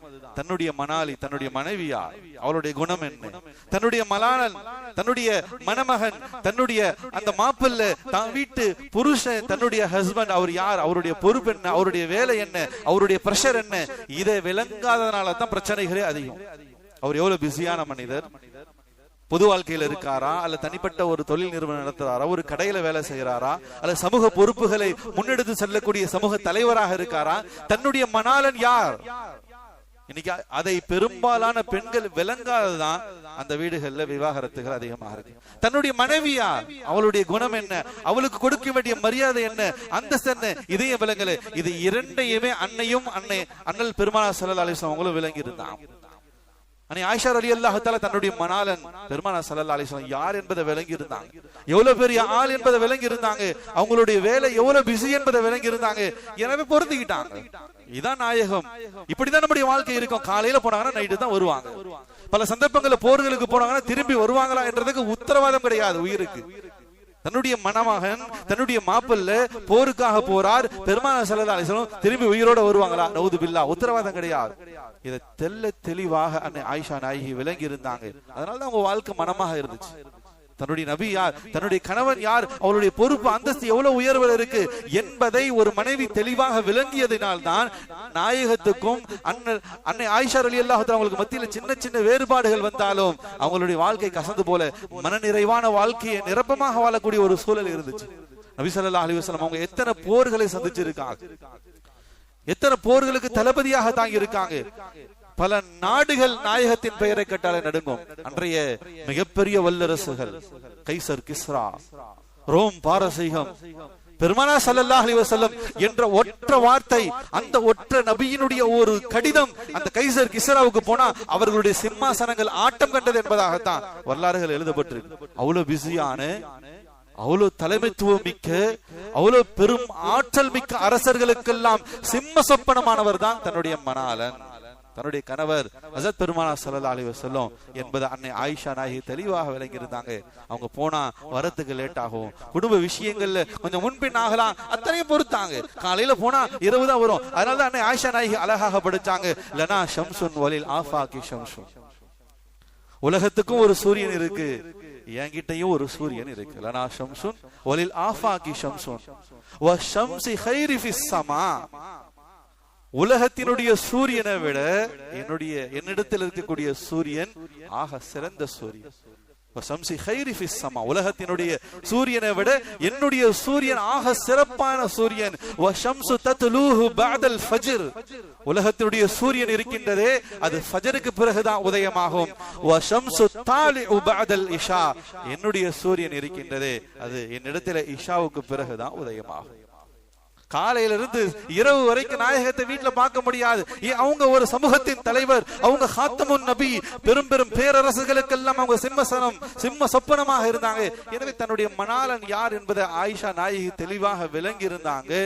எனவே அவங்களுடைய அத்தனை பொது வாழ்க்கைக்கு எவ்வித இடையூறுகளும் இல்லாமல் அவங்களுடைய வாழ்க்கையினுடைய சூழல்கள் இருந்துச்சு. மன நிறைவான நிம்மதியான வாழ்க்கையை வாழலாம். அதே போல தன்னுடைய மனைவி யார், சும்மா நபி அவங்க பிஸியானவங்க, அதனால மனைவிமார்கள் எல்லாம் தியாகத்தோட வாழ்ந்தாங்களா? இல்லவே இல்லை. வரலாறுகளை எடுத்து பாருங்க. நபி அவங்க சொன்ன பேர் அற்புதமான வார்த்தை, கைருக்கும் கைருக்கும் லி அஹ்லிஹி வ அன கைருன் ஃபி அஹ்லி. உங்களில் சிறந்தவர் உங்கள் துணைவி, மனைவி இடத்துல யார் சிறந்தவர் அவர்தான் உங்களில் சிறந்தவர். வ அன கைருன் ஃபி அஹ்லி, நான் என் மனைவி இடத்துல சிறந்தவனாக இருக்குன்னு சொன்னாங்க. எனவே மனைவிமார்கள் இடத்திலையும் எந்த குறையும் வைக்கல. அவங்களுடைய உரிமை என்ன, என்னுடைய மணாலி யார், நான் யாரை நிக்கா செஞ்சிருக்கேன், அந்த பெண்ணுடைய குணம் என்ன, அவங்களுக்கு கொடுக்க வேண்டிய மரியாதை கண்ணியங்கள் என்ன என்பதை பெருமானார் ஸல்லல்லாஹு அலைஹி வஸல்லம் அவங்க தெளிவாக விளங்கி வச்சிருந்தாங்க. எனவே வாழ்க்கை நிம்மதியாக இருந்துச்சு. இறை சிம்மாசனத்தை நடுங்க வைக்கக்கூடிய அந்த வார்த்தைகள் நாயக வாழ்க்கையில் வெளிப்பட்டது. அன்னை ஆயிஷா ரலியல்லாஹு தஆலா அவங்க தான் ரிவாயத் செய்கிறார். ஒரு சந்தர்ப்பத்தில் பெருநாள் அன்று ஒரு பெரிய விளையாட்டு போட்டி மைதானத்தில் நடக்குது. ஆயிஷா நாயகி அந்த விளையாட்டு போட்டியை பார்க்கணும்னு ஆசைப்படுறாங்க. அப்ப நாயகம் ஸல்லல்லாஹு அலைஹி வஸல்லம் அவங்க வீட்டு வாசல்ல வந்து நின்றுகிட்டு ஆயிஷா ரலியல்லாஹு தஆலா அவங்களுடைய தோள், நாயகம் ஸல்லல்லாஹு அலைஹி வஸல்லம் அவங்களுக்கு கிட்டத்தட்ட 50 வயசு கடந்துருச்சு. ஆயிஷா நாயகி சின்ன பிள்ளை, விளையாட்டு போட்டியை பார்க்கணும்னு ஆசைப்பட்டாங்க. எனவே நபி அவங்க வாசல்ல வந்து நின்றுட்டாங்க. ஆயிஷா நாயகி பெருமானார் ஸல்லல்லாஹு அலைஹி வஸல்லம் அந்த தோல் புஜத்துல தங்களுடைய முகத்தை கொண்டு வந்து வச்சுக்கிட்டாங்க. பல மணி நேரங்கள் அந்த விளையாட்டு போட்டி நடந்தது. நபி அவங்க அசையாம நின்றாங்க. ஆயிஷா ரலியல்லாஹு தஆலா விளையாட்டு போட்டி முடிகிற வரைக்கும் அவங்களும் நின்று நாயகத்தின் தோல் புதத்துல முகத்தை வைத்து பார்த்துக்கிட்டே இருந்தாங்க. பார்த்து முடித்த பிறகுதான் ஆயிஷா நாயகி தலையெடுத்தாங்க. நபி அவங்க உள்ள போனாங்க. தன்னுடைய மணாலி யார், தன்னுடைய மனைவியினுடைய விருப்பம் என்ன, அவளுக்கு கொடுக்க வேண்டிய மரியாதை என்ன, கண்ணியம் என்ன, நபி ஸல்லல்லாஹு அலைஹி வஸல்லம் மிக சரியாக கொடுத்தாங்க. ஒரு சந்தர்ப்பத்துல ஒரு சஹாபி பக்கத்து வீட்டுக்கார் நபி ஸல்லல்லாஹு அலைஹி வஸல்லம் இடத்துல வந்து சொன்னார், அல்லாஹ்வுடைய தூதர் ஸல்லல்லாஹு அலைஹி வஸல்லம் அவங்களே, உங்களுக்காக ரொம்ப நாளா நான் என் ஆசை உங்களுக்கு விருந்து கொடுக்கணும், நீங்க என் வீட்டுல சாப்பிடணும் அப்படின்னு எனக்கு ரொம்ப நாள் ஆசை. இன்னைக்குதான் அதற்கான சந்தர்ப்பம் கிடைச்சிச்சு, அதற்கான வசதியும் இருந்துச்சு. ரசூலுல்லாஹ் எங்க வீட்டுல சாப்பிடுங்க. அப்ப நபி ஸல்லல்லாஹு அலைஹி வஸல்லம் சொன்னாங்க, அழைப்பு எனக்கு மட்டுமா ஆயிஷா என்னுடைய மனைவிக்கும் சேர்த்தா அப்படின்னு சொல்லி கேட்டாங்க. ரசூலுல்லாஹ் தங்களுக்கு மட்டும்தான் ஏற்பாடு, வேற யாருக்கும் இல்லை. அப்ப நபி ஸல்லல்லாஹு அலைஹி வஸல்லம் அழகாக அந்த சஹாபியிடத்துல ஒரே வார்த்தையில சொன்னாங்க, மனைவிக்கும் சேர்த்து அழைப்புன்னு நான் வரேன், இல்லைன்னா வரல. அவர் போயிட்டார். கொஞ்ச நேரம் கழிச்சு திரும்பவும் அந்த அழைப்பு கொடுக்கிறார், யா ரசூலல்லாஹ் வீட்டுக்கு விருந்துக்கு வாங்கலே. திரும்பவும் நபி ஸல்லல்லாஹு அலைஹி வஸல்லம் கேட்டாங்க, ஆயிஷா என்னுடைய மனைவிக்கு அனுமதி இருக்கா? அவர் போயிட்டார். மூன்றாவது முறையும் வந்தார், யா ரசூலல்லாஹ் விருந்துக்கு வாங்க, என்னுடைய மனைவி யா ரசூலல்லாஹ் அழைச்சிட்டு வாங்க, அல்லாஹ் போதுமானவன். உங்களுடைய மனைவி ஆயிஷா ரலியல்லாஹு தஆலா அவங்களையும் அழைச்சிட்டு வாங்க, அல்லாஹ் போதுமானவன். எனவே நபி ஸல்லல்லாஹு அலைஹி வஸல்லம் அவங்க ஆயிஷா ரலியல்லாஹு தஆலா அவங்களையும் அழைச்சிட்டு போறாங்க. இங்க நம்ம பார்க்கணும், தனக்கு கொடுக்கப்படக்கூடிய விருந்து நமக்கு கொடுக்குறாங்க, நம்ம போய் சாப்பிடலாம். அவ சாப்பிட்டா என்ன, சாப்பிடாட்டி என்ன, தூங்குனா என்ன, தூங்காட்டி என்ன. நாயகம் ஸல்லல்லாஹு அலைஹி வஸல்லம் உலக அரசுகள் எல்லாம், அந்த அரசுகளுக்கெல்லாம் சிம்ம சொப்பனமாக இருந்தாலும் தன்னுடைய மனைவி இடத்துல கணவனாக அந்த மனைவிக்கு கொடுக்கக்கூடிய அந்த மரியாதை, அந்த கண்ணியம், அந்த உணர்வு, அந்த உரிமை எந்த குறையுமே செய்யல. அதனாலதான் முன்மாதிரி உஸ்வத்துல் ஹசனா அல்லாஹ் சொல்றானா, எல்லாத்திலும் முன்மாதிரி. கண்ணியமிக்க அல்லாஹ்வுடைய நல்லடியாகலே பக்கத்து வீடுதான், அல்லாஹ் பாதுகாக்கணும், வார்த்தைகளை தவறு இருந்தா பண்ணீங்க. ஒரு பியூட்டிஃபுல் லவ் ஸ்டோரி, ஒரு அழகான காதல் கதைன்னு சொல்லலாம். ஏன்னா பக்கத்து வீடு நாயகமும் ஆயிஷா ரலியல்லாஹு தஆலா அவங்களும் வீட்டுல தங்க வீட்டுல இருந்து வெளியே வராங்க. ஆயிஷா ரலியல்லாஹு தஆலா முன்ன போறாங்க, நபி அவங்க பின்னாடி இழுத்துட்டு நபி ஸல்லல்லாஹு அலைஹி வஸல்லம் முன்னாடி போறாங்க. ஓடி பிடிச்சு விளையாண்டு கொண்டே போறாங்க. ஆயிஷா நாயகி முன்னாடி போக அவங்களை பின்னாடி இழுத்துட்டு நாயகம் முன்னாடி போனாங்க. நாயகம் முன்னாடி போனதை அன்னை ஆயிஷா ரலியல்லாஹு தஆலா அவங்க இழுத்துட்டு ஆயிஷா நாயகி முன்னாடி இப்படியே ஓட்டி பிடிச்சு ஒருத்தரை மாத்தி மாத்தி விளையாண்டு கொண்டே அந்த வீட்டுக்குள்ள நுழைந்தாங்க. வரலாறுகள்ல மிக அழகான வரலாறாக பதிவு செய்யப்பட்டது. எனவே தன்னுடைய மணாளன் யார், தன்னுடைய மணாளு யார், தன்னுடைய கணவனுடைய அந்தஸ்து என்ன, அவருடைய பொறுப்பு என்ன, அதை உணர்ந்து வாழ்ந்தாங்க. சில சந்தர்ப்பங்கள கோபமாக வந்திருக்காங்க. வேற எங்கேயும் நாம போய் அந்த வரலாறுகளை தேடணும் அவசியம் இல்லை. தலைமுடி கிதாபுகள் எடுத்து பாருங்க, அமல்களுடைய சிறப்புகள் அழகா எழுதப்பட்டிருக்கு. நபி ஸல்லல்லாஹு அலைஹி வஸல்லம் அவங்க ஒரு முறை வீட்டுக்குள்ள நுழைஞ்சாங்க. ரொம்ப நேரம் கழிச்சு வீட்டுக்குள்ள வராங்க. வந்த உடனே நான் அவங்க முகத்தை பார்த்தேன், மஞ்சனித்திருந்தது என்ன, கோபமா இருந்தாங்க, முகம் மாறுதலாக இருந்துச்சு. உடனே பள்ளிவாசல் போயிட்டாங்க. நீ சாப்பிட்டியா சாப்பிடலையா இது விஷயம் எதுவுமே கேட்கல. ஏதோ ஒரு சூழல், அவங்க ஒரு நிர்பந்தத்தில் இருக்காங்க, ஒரு அழுத்தத்தில் இருக்காங்க, ஏதோ ஒரு வகையினுடைய தாக்கம், கணவருடைய நிலை வேற மாதிரி இருக்கு. அதை மிக கச்சிதமாக ஆயிஷா ரலியல்லாஹு உணர்ந்தாங்க. இன்னைக்கு அந்த புரிந்துணர்வு தான் இல்லைன்னு நான் சொல்றேன். ஒரு மனைவியை எப்படி புரியணுமோ கணவன் அப்படி புரிஞ்சுக்கல, கணவன் மனைவி எப்படி புரிஞ்சுக்கணுமோ அப்படி புரிந்து கொள்ளாததின் தான் அது எல்லாம் இருக்கக்கூடிய வசதி வாய்ப்புகளுடைய வீடுகளாக இருக்கட்டும், எதுவும் இல்லாத ஏழை வீடுகளாக இருக்கட்டும், இறை சிம்மாசனத்தை நடுங்க வைக்கக்கூடிய அந்த நடுங்கல் வார்த்தை தலாக் இன்னைக்கு அதிகமாயிட்டு, குலா அதிகமாயிட்டு. எனவே ஆயிஷா ரலியல்லாஹு தஆலா சொல்றாங்க, நாயகம் வந்தாங்க, அவங்களுடைய முகம் மஞ்சளித்து இருந்தது. உடனடியாக பள்ளிக்கு போனாங்க, மெம்பர் மேல ஏறினாங்க, ஒரு விஷயத்தை உம்மத்துக்கு சொன்னாங்க. தலைமுடி கிதாபுல் அமல்களுடைய சிறப்புகள் இருக்கு. என்ன சொன்னாங்க, ஒரு காலம் வரும் நீங்க துவா செஞ்சீங்கன்னா ஏற்றுக்கொள்ளப்படாது, உங்களுடைய அமல்கள் ஏற்றுக்கொள்ளப்படாது. காரணம் என்ன, நல்லவர்களோடு பகைவர்கள் எல்லாம் கலந்துருவாங்க, பல விஷயங்கள் அதை சொல்றாங்க. அப்ப ஒரு கணவருடைய சூழ்நிலை நல்ல விதமாக இருக்கும். வீட்டுக்குள்ள நுழையும் போது கொஞ்சம் மனம் மாறுதல், கோபம் இருக்கலாம், வெளி சூழ்நிலை ஒரு பொறுப்புல இருக்காங்க, என்ன வேணாலும் வெளியில நடந்திருக்கலாம், அவங்களுக்கு என்ன அழுத்தங்கள் வேண்டுமென்றாலும் வந்திருக்கலாம். இதை புரிந்து கொண்டு வாழக்கூடிய மனைவியாக இருக்கலாம். கணவன் மனைவிக்குள்ள இந்த புரிதல் உணர்வு இருந்துச்சு என்பதாக சொன்னா அவர்களுடைய வாழ்க்கை எந்த சூழ்நிலைகள் எவ்வளவு ஃபித்னாவுடைய காலமாக இருந்தாலும் மன நிறைவாக இருக்கும். இரண்டாவது, இன்னைக்கு மன முறிவுகள் அதிகமாக தலாக்குடைய சத்தங்கள் சமீப காலங்கள்ல காதுல விழுதுன்னு சொன்னா அல்லாஹ் பாதுகாக்கணும். இங்கே பெற்றோர்களுக்கு செய்யக்கூடிய ஒரு பெரிய தவறு, தன்னுடைய வீட்டுக்கு வரக்கூடிய அந்த மருமகன் யார், தன்னுடைய வீட்டுக்கு வரக்கூடிய அந்த மருமகள் யார். நான் மருமகனை தேர்ந்தெடுக்கிறேன், மருமகள் என்னுடைய மகனுக்கு ஒரு துணைவியை தேர்ந்தெடுக்கின்றேன், என்னுடைய மகளுக்கு ஒரு துணைவனை தேர்ந்தெடுக்கிறேன், அவ்வளவுதான் விஷயம். என்னென்ன பார்க்கப்படுது, சொந்த வீடு இருக்குதா, அவர் எவ்வளவு சம்பாதிக்கிறார் பார்க்கறதுனால தப்பு இல்லை. ஆனா அதை மட்டும் மையப்படுத்தி பார்த்து கொடுத்து இன்னைக்கு பல பிரச்சனைகள். அதனாலதான் மார்க்கம் சொல்லுது, அகலாக இருக்கா பாருங்க. 4 விஷயத்த அழகு இருக்குதா, பாரம்பரியம் இருக்குதா, வசதி வாய்ப்பு இருக்கா, அதே போல அகலாக்கும் தீனுடைய அந்த விஷயங்கள் இருக்கா, இத பாருங்க. இந்த 3 இல்லனாலும் இந்த அகலாக்கும் நற்குணமும் தீனும் இருந்துச்சுன்னு சொன்னா அவங்க வாழ்க்கை நல்லா இருக்கும். இதை விட்டுட்டு வெறும் அழகுக்காக, பதவிக்காக, அல்லது அவங்களுடைய பாரம்பரியத்துக்காக, காசு பணத்துக்காக, சொத்து செல்வத்துக்காக நிக்கா புடிச்சிங்க என்பதாக சொன்னா தரிபத் யதாக, மண்ணா போயிடுவீங்கன்னு சொன்னா. அல்லாஹ் பாதுகாக்கும். இன்னைக்கு பெற்றோர்கள் செய்யக்கூடிய தப்பு அதுதான். என்னுடைய வீட்டுக்கு வரக்கூடிய அந்த மணமகள், அந்த பெண், அந்த ஆண் எவ்வளவு சொத்து இருக்கு, எவ்வளவு பேக்ரவுண்ட் இருக்கு, கண்ணியமிக்க அல்லாஹ்வுடைய நல்லடியார்களே, எல்லாம் மாறி போகும். அழகு மாறி போகும், அந்தஸ்து மாறி போகும், ஆட்சி அதிகாரங்கள் மாறி போகும், வசதி வாய்ப்புகள் மாறி போகும். ஆனா அந்த குணம், அந்த ஈமான், அந்த அமால் அது நிரப்பமாக இருந்துச்சுன்னா அது என்னைக்குமே மாறாது. உலகத்திலும் பயன் தரும், நாளை மறுமையிலும் தரும். எனவே அதை முன்னிறுத்தி நிக்கா முடியுங்க. அங்கு செய்யக்கூடிய தப்பு, நல்ல வசதி வாய்ந்த இடத்துல முடிச்சு கொடுக்கணும், சொந்த வீடு இருந்தா தான் நான் என் பிள்ளைக்கு கல்யாணம் பண்ணி வைப்பேன் அப்படின்னு குறிக்கோளாக இருக்கக்கூடியவங்களா இருக்காங்க. அப்படி முடிச்ச இடங்கள் எத்தனை நல்லா இருக்காங்க. எல்லாம் பாதுகாக்கணும். நல்லா எல்லா இடங்களையும் நல்லா வைக்கணும். எல்லா தம்பதிகளுடைய வாழ்க்கையும் நன்றாக இருக்கணும். எனவே இது எல்லாவற்றை விட தீன் இருக்குதா, அல்லாஹ் ரசூலை பயந்து வாழக்கூடியவங்களா இருக்காங்களா என்ற அந்த முதல் விஷயத்தை மட்டும் முன்வைத்து நிக்கா முடியுங்க. அந்த மணமக்களுடைய வாழ்க்கை நல்லா இருக்கும். கண்ணியமிக்க அல்லாஹ்வுடைய நல்லடியாக மனமான வாழ்க்கை அல்லாஹ் பொருந்தி கொண்டு, ஒருவருக்கு ஒருவர் பொருந்தி கொண்டு வாழக்கூடிய அந்த வாழ்க்கையில வைத்திருக்கிறார். நம்முடைய முன்னோர்கள், சாலிஹீன்கள், நல்லோர்கள் எல்லாமே நல்லா வாழ்ந்தாங்க, மன நிறைவா வாழ்ந்தாங்க. எதுவுமே இல்லை, எந்த வசதி வாய்ப்புகளும் இல்லை, எந்த விதமான செல்வமும் இல்லை, எந்த வசதி சூழ்நிலைகள் எதுவுமே இல்லை. ஆனா நல்ல நிலையில இருந்தாங்க, நல்ல வாழ்க்கையை நிம்மதியா வாழ்ந்தாங்கன்னு சொன்ன காரணம் என்ன? கண்ணியமிக்க அல்லாஹ்வுடைய நல்லடியாகலே அல்லாஹ்வுடைய பங்கீட பொருந்தி கொண்டாங்க. நம்முடைய சஹாபாக்களை பத்தி பேசுறோம், சாலிஹீன்களை பத்தி பேசுறோம், நாமளும் பேசுறோம், கேட்கிறோம். ஆனா அவங்க நிறைவாக, மன நிறைவாக வாழ்ந்துட்டு போயிட்டாங்க. வாழ்க்கையில எந்த விதமான தொழில்நுட்ப வளர்ச்சிகள் எதையும் பார்க்கல, வசதி வாய்ப்புகள் எதையும் பார்க்கல. ஆனா வாழ்க்கையில நிரப்பமான நிம்மதி இருந்துச்சுன்னு நம்ம இன்னைக்கு சொல்றோம். அந்த நிம்மதி இன்னைக்கு நமக்கு இல்லைன்னு சொன்னா என்ன காரணம்? அல்லாஹ்வுடைய பங்கீட அவங்க பொருந்திக்கிட்டாங்க. அல்லாஹ் குர்ஆன்ல மிக தெளிவாக சொல்லிட்டான், நஹ்னு கஸம்னா பைனஹும் மஈஷத்தன் ஃபில் ஹயாத்தித் துன்யா. இந்த உலகத்துல ரிஸ்கை நாம தான் பங்கிடுகின்றோம். அது ஒரு ஊர்ந்து செல்லக்கூடிய எறும்பாக இருக்கட்டும், ஊர்தியில பறந்து செல்லக்கூடிய அரசனாக இருக்கட்டும். நஹ்னு கஸம்னா பைனஹும் மஈஷத்தன் ஃபில் ஹயாத்தித் துன்யா.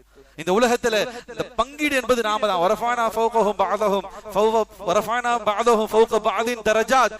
யாரை எந்த தரஜாவுல வைக்கணும், யாரை ஏழையா வைக்கணும், யார செல்வந்தனா வைக்கணும், யார முதலாளியா வைக்கணும், யார தொழிலாளியாக வைக்கணும், யார எந்த இடத்துல வைக்கணும், வரஃபனா பஅதஹும் ஃபௌக பஅதின் தரஜாத். யார எந்த இடத்துல வைக்கணும்ன்றதை நான் தான் முடிவு செய்யறேன்னு சொல்றான் அல்லாஹ். உலக முடிவு செய்யல, ஆட்சி அதிகாரங்கள் முடிவு செய்யல, வசதி வாய்ப்புகள் முடிவு செய்யல. அல்லாஹ் சொல்றான், நான் முடிவு செய்ய. நஹ்னு கஸம்னா பைனஹும் மஈஷத்தன் ஃபில் ஹயாத்தித் துன்யா.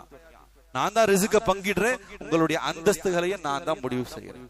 எனவே இத சஹாபாக்கள் பொருந்தி கொண்டு வாழ்ந்தாங்க. இதை நம்முடைய நல்லோர்கள் பொருந்தி கொண்டாங்க. அல்லாஹ்வுடைய பங்கீடு இருப்பதை போதும் என்று ஆக்கி கொண்டு அந்த வாழ்க்கையை வாழ்வோம். போதும் என்ற மனம் பொன் செய்யும் மருந்து என்பதாக தமிழ்ல பழமொழி சொல்லுவாங்க. போதும் என்ற சீமான்தனம் இப்படிலாம் தமிழ்ல சொல்லுவாங்க. எனவே அந்த குணம் சஹாபாக்கள் எடுத்துட்டு இருந்துச்சு. இன்னைக்கு எவ்வளவுதான் இருந்தாலும் இல்ல இல்ல இல்ல இல்ல. அதனாலதான் நம்முடைய மார்க்கத்துல சொல்லுவாங்க, வசதி வாய்ப்புகளை உங்களுக்கு கீழே இருக்கக்கூடியவங்கள பாருங்க. அழகாக உலமாக்கள் கிதாபுகள் எழுதி வச்சிருக்காங்க. ஒருத்தர் வண்டியில போகிறதுக்கு எனக்கு வாகனம் இல்லையே நினைச்சா, உனக்கு கீழே ஒரு ஆளை பாருப்பா, அவன் நடந்து போகிறதுக்கு காலே இல்லாம இருக்கான். நீ நடந்து போறியா, செருப்பே இல்லாம நடந்து போறது. ஏன்னா நபி ஸல்லல்லாஹு அலைஹி வஸல்லம் சொன்னாங்க, ஒவ்வொருவருக்கும் அவருடைய வாழ்க்கையிலே தன்னை அல்லாஹ் ரொம்ப ரொம்ப ரொம்ப நல்லா தான் வச்சிருக்கான்னு சொல்லி நன்றி செலுத்துவதற்கு தனக்கு கீழே கண்டிப்பா ஒருத்தர் வச்சிருப்பான் நபி அவங்க சொன்னாங்க. தன்னை விட கொஞ்ச நிலைகள் ரொம்ப மோசமாக ஒருத்தர் இருந்துகிட்டு இருக்கார் என்பதை உலகத்துல யாருக்கும் அல்ல வைக்காமல் இல்லை. தன்னை விட அல்லாஹுக்கு நன்றி செலுத்தி வாழக்கூடிய ஒரு சூழலை தனக்கு நினைவூட்டக்கூடிய ஒரு ஆள் அல்லாஹ் தனக்கு கீழே வச்சிருக்கான். அதை பார்த்து அல்லாஹுக்கு நன்றி செலுத்தி வாழுங்க. அல்லாஹ் கொடுத்தது பொருந்திக்கிங்க. நபி ஸல்லல்லாஹு அலைஹி வஸல்லம் மிக அழகாக சொன்னாங்க. சஹாபாக்கள் மிக அழகாக அந்த வாழ்க்கையை வாழ்ந்தாங்க. ஹக்கீம் இப்னு ஹிஸாம் சஹாபி நபியிடத்துல வந்து உதவி கேட்டார். ஏழை சஹாபி. நபி அவங்க கொடுத்தாங்க. கனிமிக்க அல்லாஹ்வுடைய நல்லடியார்களே, நபி ஸல்லல்லாஹு அலைஹி வஸல்லம் அவங்க உதவி செஞ்சாங்க சொன்னா வீசும் காற்ற போல அள்ளி கொடுப்பாங்கன்னு சொல்லுவோம். நபியினுடைய குணம். யாராச்சும் வந்து கேட்டுட்டா கிள்ளி கொடுக்கறது இல்ல, அள்ளி கொடுக்கிறது. வீசும் காற்றை ஏன் உதாரணத்துக்கு சொன்னாங்க சொன்னா, அந்த ஹதீஸினுடைய வார்த்தைக்கு அந்த முஹத்திஸீன்கள் ஹதீஸினுடைய விரிவுரையாளர்கள் எழுதுறாங்க, வீசும் காற்று, ஒரு புயல் காத்து வீசுதுன்னா ஒரு பெரும் மணல் குவியல ஒரு இடத்துல இருந்து அள்ளிக்கிட்டு போய் இன்னொரு இடத்துல போய் சேர்த்து. அள்ளி கொடுக்கிறது இதுதான். அப்படி நபியினுடைய கரம் பரக்கத்தான கரம், கொடுத்தா திரும்ப தேவையாக மாட்டாங்க. அவன் வாழ்க்கையில என்னைக்குமே கையேந்தக்கூடிய ஒரு சூழ்நிலை வரவே வராது. அப்படி நபி அவங்க அள்ளி கொடுப்பாங்க. எனவே அப்படி கொடுத்தாங்க. அவர் அதை வாங்கிட்டு கொஞ்ச நேரம் கழிச்சு திரும்ப வந்து கை நீட்டினார், யார சொல்ல உதவி செய்ய. 2வது தடவையும் கொடுத்தாங்க. 3வது தடவையும் அவர் வந்து நின்றார். 3வது தடவை நபி அவங்க கொடுத்துட்டு இப்ப சொன்னாங்க, ஹக்கீம் இப்னு ஹிஸாம், ஓ என்னுடைய அருமையான தோழரே, நல்லா கவனிப்பா, இன்ன ஹாதல் மால ஹுல்வத்துன் ஹதீரா. காசு இருக்குது, காசு, இந்த பணம் இருக்கின்றது, ஹுல்வத்துன் ஹதீரா, அது ஒரு இனிமையானது, பசுமையானது. அது எவ்வளவுதான் கிடைச்சாலும் உள்ள வந்து என்ன செய்யாது, திருப்தி எல்லாம் கொள்ளாது. இன்னும் வேணும், இன்னும் வேணும், இன்னும் வேணும் அப்படின்னு சொல்லி போய்கிட்டு தான் இருக்கும். எனவே இந்த இடத்துல உதவியை பெறக்கூடிய சந்தர்ப்பத்தில் அந்த காசு பணத்தினுடைய விஷயத்துல ஃபமன் அஹதஹு பிதீபி நஃப்ஸன் பூரிக் லஹு ஃபீ, போதும் அல்ஹம்துலில்லாஹ், எனக்கு கிடைச்சது போதும், நான் சம்பாதிக்கிற சம்பாத்தியம் அல்லாஹ் கொடுத்தது, அல்லாஹ்வுடைய பங்கீடு, அல்ஹம்துலில்லாஹ், அல்லாஹ் அதுல எனக்கு பரக்கத் செய்வான். அது 1 ரூபாவா இருக்கட்டும், 1000 ரூபாயா இருக்கட்டும், 10,000 ரூபாயா இருக்கட்டும், 1 லட்சமாக இருக்கட்டும், அல்லாஹ் கொடுத்த பங்கீடு, அல்லாஹ்வுடைய ரிஸ்க். நஹ்னு கஸம்னா பைனஹும் மஈஷத்தன் ஃபில் ஹயாத்தில், அல்லாஹ் பங்கிட்ட பங்கீடு, அல்லாஹ் கொடுத்த சம்பளம், அல்லாஹ் கொடுத்த என்னுடைய வருமானம், அல்லாஹ் கொடுத்த என்னுடைய லாபம், அது போதும் அப்படின்னு சொல்லி நீ வாங்கினா, அல்லாஹ்வுடைய உதவியை உன் கையில பெற்றேன்னு சொன்னா, பூரிக் லஹு ஃபீ, அல்லாஹ் அதுல பரக்கத் செய்வான். இல்ல பத்தாது, இது போதாது, எவ்வளவு கிடைச்சாலும் போதாது போதாது போதாது அப்படின்னு சொல்லி அந்த புலம்பல் இருந்துச்சு சொன்னா, எவ்வளவு கிடைத்தாலும் வாழ்நாள் முழுக்க அது போதவே போதாது. அல்ஹாக்கு முத்தகாசுர் ஹத்தா ஸுர்துல் மகாபிர், மனிதனுடைய அந்த நஃப்ஸை எங்கு தெரியுமா அந்த உள்ளம் அடங்கி போகும். அல்ஹாக்கு முத்தகாசுர் ஹத்தா ஸுர்துல் மகாபிர், கபரு குழிக்குள்ள கொண்டு போய் வச்சு அந்த பிடிமண் போடுவாங்க. மின்ஹா ஹலகனாஹும் வ ஃபீஹா நுஈதுகும் வ மின்ஹா நுக்ரிஜுகும் தாரத்தன் உக்ரா, மண்ணிலிருந்து வந்தோம், திரும்ப மண்ணுக்கு போனோம், திரும்ப இந்த மண்ணிலிருந்து தான் எழுப்பப்படுவோம் அப்படின்னு அந்த மண்ணு போடுறாங்களே, அந்த மண்ணை கொண்டுதான் மனித நஃப்ஸ் அடங்கும், இல்லாட்டா அது வரைக்கும் அடங்காது. எனவே ஹக்கீம் இப்னு ஹிஸாம், வாங்குறத பொருந்தி கொண்டு வாழ், அல்லாஹ் பரக்கத் செய்வான். அல்லாஹ் அதீத பரக்கத்தை வச்சிருக்கான். ஒரு சஹாபி வந்து நபி ஸல்லல்லாஹு அலைஹி வஸல்லம் திரும்ப இது போல உதவி கேட்டார். யா ரசூலல்லாஹ், அம்ர் இப்னு ஆஸ் ரலியல்லாஹு தஆலா எனக்கு உதவி செய்யுங்க. அவர் முஹாஜிரின் என்பதாக சொல்லி அம்ர் இப்னு ஆஸ் ரலியல்லாஹு தஆலா சொன்னாங்க. அப்ப நபி ஸல்லல்லாஹு அலைஹி வஸல்லம் அவங்க, என்னப்பா கஷ்டத்துல இருக்கியா? ஆமா யா ரசூலல்லாஹ், ரொம்ப கஷ்டத்துல இருக்கேன், ரொம்ப வறுமையில இருக்கேன், சிரமத்துல இருக்கேன்னு சொல்லி புலம்புனார். அப்ப நபி ஸல்லல்லாஹு அலைஹி வஸல்லம் அழகாக கேள்வி கேட்டாங்க, அலக இம்ரதி தஹவி, எப்ப உனக்கு கல்யாணம் ஆயிடுச்சான்னு கேட்டாங்க. உனக்கு மனைவி இருக்காங்களான்னு கேட்டாங்க. அப்ப நாம் யா ரசூலல்லாஹ், எனக்கு மனைவி இருக்கா. ஏன் நபி அவங்க கேட்கிறாங்க சொன்னா, அவரு வசதி இல்ல அப்படின்னு சொல்லி புலம்புறாரு வந்து. எனவே நபி அவங்க கேட்டாங்க, ஹலக இம்ரது தஹவி, உனக்கு கல்யாணம் ஆயிடுச்சு, அப்ப உனக்கு மனைவி இருக்காங்க. யா ரசூலல்லாஹ், எனக்கு மனைவி இருக்கு. ஏன் கேட்டாங்கன்னு சொன்னா, மகர் கொடுத்து நிக்கா செய்து கொள்ளக்கூடிய வசதி உனக்கு இருக்கு, அப்போ அந்த வசதியில இருக்கு. ஏன்னா உனக்கு கல்யாணம் ஆயிடுச்சு, மகர் கொடுத்தா தான் நிக்கா முடிக்க முடியும். எனவே அந்த அந்தஸ்து இருக்கு, மகர் கொடுத்து நிக்கா முடிக்கக்கூடிய வசதி வாய்ப்பு உனக்கு இருக்கின்றது. திரும்ப கேட்டாங்க, ஹலக மஸ்கனுன் தஸ்குனு, வீடு வாசல்லாம் இருக்காப்பா உனக்கு, உனக்கு சொந்தமா ஏதாச்சும் வீடு இருக்கா? அப்ப அந்த சஹாபி சொன்னார், நாம் யா ரசூலுல்லாஹ், எனக்கு வீடு இருக்கு, சொந்தமா வீடு இருக்கு, அல்லது வாடகைக்கு வீடு இருக்கு. அப்ப நபி ஸல்லல்லாஹு அலைஹி வஸல்லம் சொன்ன வார்த்தையை நாம கவனிக்கிறோம், ஃபஅன்த மினல் அக்னியா, எப்பா நீ பெரிய செல்வந்தப்பான்னு சொன்னான். இன்னைக்கு நாம யார செல்வந்தனா நினைச்சுக்கிட்டு இருக்கோம்? பெரிய வீடு இருக்கு, மாளிகை இருக்கு, 1க்கு 2 கார் இருக்கு, லட்சக்கணக்கான ரூபாய் சம்பாதிக்கிறார், அவர் செல்வன். நபி அவங்க ரொம்ப சிம்பிளா சொன்னாங்க, வசதி வாய்ப்போடு வாழ்றார் ஒருத்தர் செல்வந்தர் அப்படின்னு சொல்லணும்னு சொன்னா, நபி அவங்க சொன்னாங்க, நீ கல்யாணம் முடிச்சு உனக்கு மனைவி இருக்கா, உனக்குன்னு ஒரு வீடு இருக்கா, ஃபஅன்த மினல் அக்னியா, நீதான் பெரிய செல்வந்தன். அந்த சஹாபி கடைசியா ஒரு வார்த்தையை சொன்னார், யா ரசூலுல்லாஹ், ஃபஇன்னலி ஹாதிமன், எனக்கு மனைவி மட்டும் இல்ல, வீடு மட்டுமல்ல, ஃபஇன்னலி ஹாதிமன், எனக்கு ஹாதிம் ஒருத்தர் இருக்கான், எங்களுக்கு எங்க 2 பேத்துக்கு உதவி செய்யறதுக்கு ஒரு உதவியாளர் இருக்கின்றார். இப்ப நபி ஸல்லல்லாஹு அலைஹி வஸல்லம் சொன்னாங்க, ஃபஅன்த மினல் முலூக், எப்பா நீ செல்வந்தனெல்லாம் இல்ல, நீ அரசன் சொன்னான். நபி ஸல்லல்லாஹு அலைஹி வஸல்லம் சொன்னாங்க. எனவே கனிமிக்க அல்லாஹ்வுடைய நல்லடிய வாழ்க்கையில வசதி வாய்ப்புகள் கிடைக்கிறதுன்றது, வாழ்க்கையில சொத்து செல்வங்கள் சேர்க்கிறது, இது நிம்மதி அல்ல. மனநிறைவாக அல்லாஹ் கொடுத்த வாழ்க்கையை, அல்லாஹ் அமைத்து கொடுத்த வாழ்க்கையை புரிந்து கொண்டு அதை பொருந்தி கொண்டு வாழக்கூடிய அந்த வாழ்க்கை தான் சிறந்த வாழ்க்கை. நபி ஸல்லல்லாஹு அலைஹி வஸல்லம் அவங்க சொன்னாங்க, ஒரு மனிதனுக்கு காலையில எந்திரிக்கும் பொழுது பயம் இல்லாம எந்திரிக்கிறார், எந்த பயமும் இல்லை, அமானத், பாதுகாப்போடு இருக்காங்க. இன்னைக்கு எத்தனையோ நாடுகள்ல காலை விழிக்கும் பொழுது நம்ம உயிரோடு இருப்போமா இல்லையா, நம்முடைய புனித பூமியினுடைய மக்களுடைய நிலைகள் அப்படி இருந்துகிட்டு இருக்கு. அல்லாஹ் பாதுகாக்கணும், அவங்களுக்கு அல்லாஹ் விரைவான வெற்றி அல்லாஹ் கொடுக்கணும். அல்லாஹ் இடத்துல அதிகமாக நம்ம துஆ செய்ய கடமைப்பட்டிருக்கோம். கனிமிக்கு அல்லாஹ்வுடைய நல்லடியாக காலையில ஒரு மனிதன் எந்திரிக்கும் பொழுது அமானா அந்த பாதுகாப்போடு எந்திரிக்கிறார். ஆரோக்கியம் இருக்கு, பாதுகாப்பு இருக்கு, எந்த உயிர் பயம் இல்லை, எந்த உடைமை பயம் இல்லை, எந்த இருப்பிட பயம் இல்லை, ராகத்தாக காலையில எந்த பயம் இல்லாம எந்திரிக்கிறார். இரண்டாவது ஆரோக்கியம் இருக்கு, எந்த விதமான நோயும் இல்லாம ஆரோக்கியமாக அந்த நாளில் காலை பொழுது சந்திக்கிறார். அந்த நாள் காலை பொழுதிலே அவருக்கு அன்றைய நாளுக்கான உணவும் கிடைச்சிருக்கு. இது மூணு ஒருத்தருக்கு கிடைச்சிருச்சு என்பதாக சொன்னாங்க நபி. அவங்க சொன்னாங்க பாதுகாப்பு, ஆரோக்கியம், இரண்டாவது அன்றைய நாளுக்கான உணவு, சாப்பிடறதுக்கான அந்த உணவு, 3 வேளை உணவு. இதுல எந்த குறையே இல்லைன்னு சொன்னா நபி அவங்க சொன்னாங்க முழு துன்யாவும் அவருக்கு சுருட்டி கொடுக்கப்பட்டிருக்குன்னு சொன்னாங்க. அல்லாஹ், முழு துன்யாவும் அவர் கையில சுருட்டி எல்லாம் கொடுத்துட்டான். முழு உலகத்தினுடைய எல்லா ஃபதுலும் அருள்கொடை அவரிடத்துல இருக்கு. பாதுகாப்போட ஆரோக்கியத்தோட அந்த நாளுடைய உணவு கிடைச்சிருச்சு. இதை விட என்னப்பா வேணும் உனக்கு? முழு துன்யாவும் சுருட்டி கொடுக்கப்பட்டது சொன்னாங்க. கனிமிக்கு அல்லாஹ்வுடைய நல்லடியார்களே, வாழ்க்கை ஏற்ற தாழ்வுகள் மிகுந்தது. நிலைகள் நிலையானது கிடையாது, உறுதியானது கிடையாது, மாறிக்கொண்டே இருக்கும். எனவே மனநிறைவான வாழ்க்கை எல்லோருடைய ஏக்கமும் ஆதங்கமும். மன நிம்மதியான ஒரு மனமான வாழ்க்கையை இந்த உலகத்துல வாழணும். நல்லா வாழ்ந்து போகக்கூடிய சந்தர்ப்பத்திலையும் மரணிக்கக்கூடிய தருணத்திலும் மன நிறைவாக மறுமை வாழ்க்கையை சந்திக்கணும். எல்லோருக்கான ஆசை எப்ப வரும்? அல்லாஹ்வுடைய பங்கீடு, அல்லாஹ்வுடைய ஃபதுலை பொருந்தி கொண்டு, அவன் அமைத்து கொடுத்த அந்த ரிஸ்கை பொருந்தி கொண்டு புரிந்துணர்வோடு நம்முடைய வாழ்க்கையை நாம வாழ்ந்தோம் என்பதாக சொன்னா மன நிறைவான வாழ்க்கை ஹயாத்தன் தொய்யிபா இந்த உலகத்திலும் சரி நாளை வறுமையிலும் சரி நிச்சயம் என்பதாக அல்லாஹ் வாக்குறுதி அளிச்சிருக்கான். அல்லாஹ் ரப்புல் ஆலமீன் நம் அனைவர்களையும் பொருந்தி கொள்வானாக. அல்லாஹ் பொருந்தி கொள்ளக்கூடிய வாழ்க்கையை வாழக்கூடிய தம்பதிகளாக, வாழக்கூடிய நன்மக்களாக அல்லாஹ் நம்மையும் நம்முடைய சந்ததிகளையும் ஆக்கி அருள் புரிவானாக. வஆகிரு தவானா அனில் ஹம்துலில்லாஹி ரப்பில் ஆலமீன். அஸ்ஸலாமு அலைக்கும் வரஹ்மத்துல்லாஹி தஆலா வபரகாத்துஹு. சுன்னத்துல் வக்த்.